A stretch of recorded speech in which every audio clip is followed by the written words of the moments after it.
చాలా రోజుల విరామం తర్వాత ఏపీలో కోవిడ్ కేసులు నెమ్మదిగా పెరుగుతున్నాయి.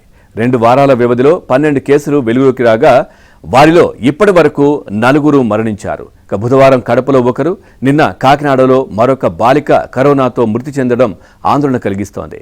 ఇప్పటి వరకు నమోదైన మొత్తం కేసుల్లో కడపలో అత్యధికంగా 8, గుంటూరు జిల్లాలో 2, విశాఖపట్నం, కాకినాడలో ఒక్కొక్కటి చొప్పున నమోదయ్యాయి.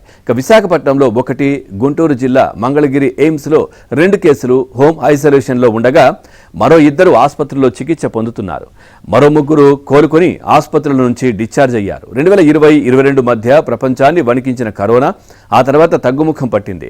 గత 4 ఏళ్లలో అక్కడక్కడ 1-2 కేసులు మినహా పదుల సంఖ్యలో వెలుగులోకి వచ్చిన దాఖలాలు లేవు.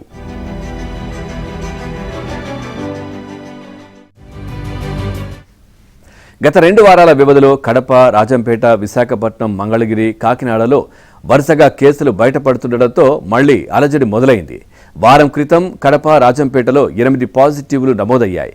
వారిలో ఒకరి పరిస్థితి విషమించడంతో తిరుపతికి పంపించగా అక్కడ చికిత్స పొందుతూ మరణించారు. మరొకరు కడప నుంచి తమిళనాడులోని సిఎంసి ఆసుపత్రిలో చికిత్స పొందుతూ చనిపోయారు. బుధవారం మరో వ్యక్తి కడప ఆసుపత్రిలోనే చికిత్స పొందుతూ మృతి చెందారు. తాజా మరణంతో కడపలో కరోనా బారిన పడిన 8 మందిలో 3 మృతి చెందినట్టయింది. జూలై 1 నుంచి దేశవ్యాప్తంగా 339 కోవిడ్ కేసులు నమోదైనట్లు ఆరోగ్య శాఖ తెలిపింది. జూన్ 26 నుంచి జూలై 16 వరకు రాష్ట్రంలో 67 మందికి కోవిడ్ పరీక్షలు చేసినట్లు పేర్కొంది. 5 శాంపిల్స్ ను పూణేలోని వైరాలజీ ల్యాబ్కు పంపినట్లు తెలిపింది.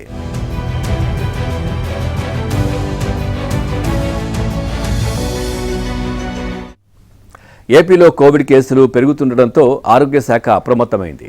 స్టేట్ ర్యాపిడ్ రెస్పాన్స్ టీంలను సిద్ధం చేసింది. ఈ బృందాలు పాజిటివ్ కేసులు నమోదైన ప్రాంతాల్లో పర్యటించేలా ఏర్పాట్లు చేస్తోంది. అలాగే జిల్లాల్లో అత్యవసర ఏర్పాట్లు చేసుకోవాలని ఆదేశించింది. బోధనాసుపత్రుల సూపరింటెండెంట్లను ప్రతిరోజు కనీసం 10 బెడ్స్ ఉండేలా ఐసోలేషన్ వార్డులు సిద్ధం చేయాలని సూచించింది. కోవిడ్కు సంబంధించిన కిట్లు, మాస్కులు, ఇతర వైద్య పరికరాలు సమకూర్చుకోవాలని, ర్యాపిడ్ టెస్టులు చేసేందుకు ఏర్పాట్లు చేసుకోవాలని ఆదేశించింది.